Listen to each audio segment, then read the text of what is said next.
Assalamualaikum warahmatullahi wabarakatuh. Bagaimana kabarnya hari ini sahabat kelas 4? Semoga kita semua dalam keadaan sehat walafiat. Hari ini kita akan belajar untuk mengidentifikasi pemanfaatan sumber daya alam yang ada di lingkungan sekitar. Tujuan pembelajaran yang akan kita capai, siswa dapat mengidentifikasi pemanfaatan sumber daya alam berdasarkan karakteristik ruang yang ada di lingkungan sekitar kita. Tentunya tujuan pembelajaran ini bisa kita capai jika memperhatikan dengan sungguh-sungguh. Selanjutnya, mengerjakan soal latihan yang ada di kolom deskripsi dari video ini. Beni berjalan beriringan dengan Made. Made tertarik dengan sebuah gulungan koran anak yang dibawa Beni. "Apa yang kamu bawa, Ben?" tanya Made. "Aku ingin menunjukkan sebuah artikel di koran ini kepada Bu Guru," jawab Beni sambil tersenyum. "Artikel tentang apa itu, Ben? Aku jadi penasaran," kata Made tidak sabar. "Ini tentang seseorang pemuda yang berani, kawan. Walaupun masih muda, ia telah menjadi peternak dan pengusaha yang hebat," kata Beni bangga. "Wah, hebat. Boleh aku membacanya sekarang?" minta Made tidak sabar. "Hanya untukmu, kawan.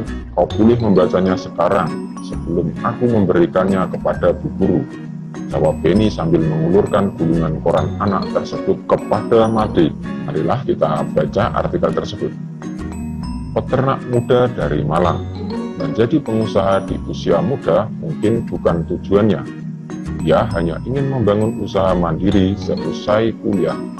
Seorang pemuda bernama Triyono merintis usaha peternakan bebek potong sejak tahun 2006 dengan modal seadanya. Berbekal ilmu peternakan yang didapatkan dari tempat ia belajar di Universitas 11 Maret, ia memulai usahanya. Usaha peternakan bebek potong ia kembangkan hingga tahun 2007. Ia mendapat inspirasi baru ketika melihat hewan-hewan kurban. Ia berpikir untuk memulai membangun sebuah peternakan sendiri. Untuk mendapatkan dana, ia membentuk sebuah kelompok bersama dan mengumpulkan dana dari teman-teman semasa kuliah. Setahun kemudian, Triyono berhasil memiliki sebuah lahan. Meski lahan itu tak terlalu besar, ia dapat membangun beberapa kandang untuk memulai beternak sapi. Setelah usahanya berjalan, setahun berikutnya ia mengembangkan usahanya untuk membangun peternakan dan pemotongan ayam. Usaha Triyono kian membesar. Kini ia telah memiliki usaha beternak ayam, bebek, sapi berikut pemotongannya. Ia pun mengolah limbah peternakannya untuk dijadikan pupuk. Meskipun kini usahanya kian membesar, ia tidak cepat puas. Ia bermimpi bisa memenuhi pasokan daging sapi di Jakarta yang saat ini masih impor dari luar negeri. Nah, selanjutnya kita diskusikan pertanyaan yang ada di buku siswa. Siapakah Triyono? Ya, peternak muda dari Malang. Pertanyaan nomor 2, apa saja yang telah dilakukan untuk menjadi pengusaha? Ya, merintis usaha peternakan bebek potong sejak tahun 2006 dan tahun 2007 berhasil membuat peternakan sapi. Ya. Jadi peternakan sapi dimulai dari tahun 2007 dan berhasil pada tahun 2008. Kendala apa saja yang dihadapinya? Ya, keterbatasan dana. Apa mimpinya? Yakni memenuhi pasokan daging sapi di Jakarta yang saat ini masih impor dari luar negeri. Beternak merupakan kegiatan mengembangbiakan hewan ternak untuk memenuhi kebutuhan manusia. Hewan ternak adalah hewan yang dipelihara manusia untuk memenuhi kebutuhan manusia. Hasil hewan ternak yang dapat dimanfaatkan berupa telur, daging, susu, dan kulitnya. Pemanfaatan tersebut tergantung jenis ternaknya. Adakah kegiatan beternak di sekitar tempat tinggalmu?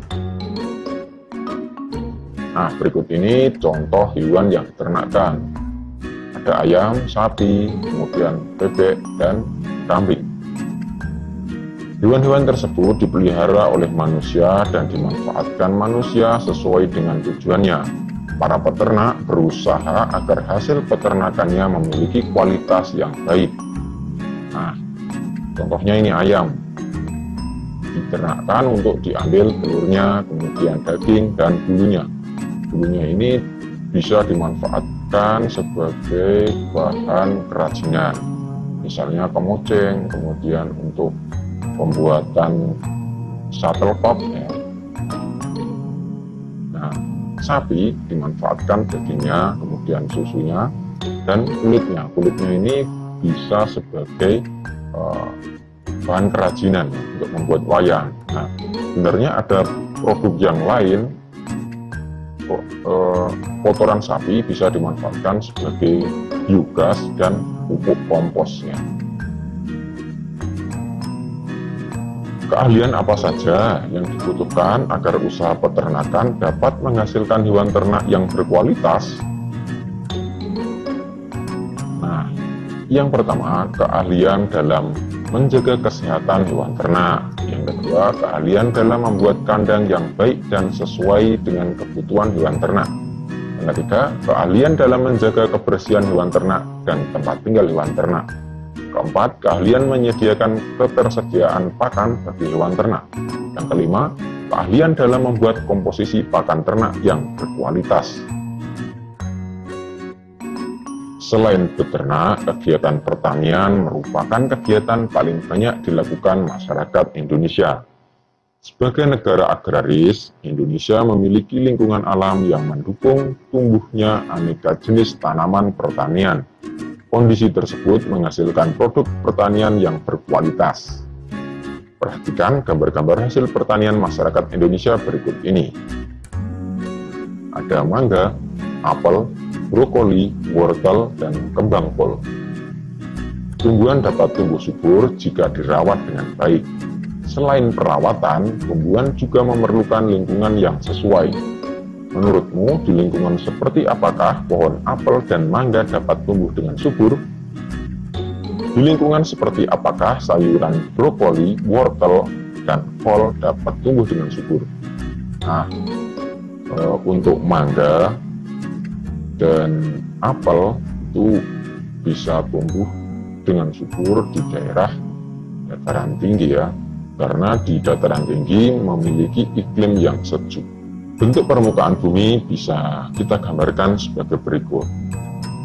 Ada pegunungan, kemudian ada lembah, ada dataran tinggi, ada perbukitan, ya, ada danau, kemudian ada dataran rendah. Dataran rendah ini berbatasan dengan pantai dan laut ya. Jadi semakin tinggi permukaan tanah, maka memiliki suhu yang lebih dingin sehingga cocok untuk tanaman sayuran. Nah, bisa kita kelompokkan seperti ini ya. Ini pembagian iklim menurut Jungbun ya.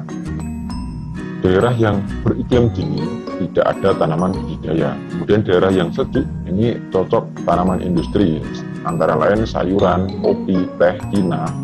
Dan daerah sedang ini dataran rendah ya, ini ada tembakau, kopi, coklat, dan padi. Kemudian daerah yang panas ada padi, tebu, karet, dan kelapa. Demikian kegiatan pembelajaran pada hari ini. Selanjutnya soal latihan bisa dikerjakan pada kolom deskripsi dari video ini. Mohon maaf bila ada salah kata. Wassalamualaikum warahmatullahi wabarakatuh. Salam literasi.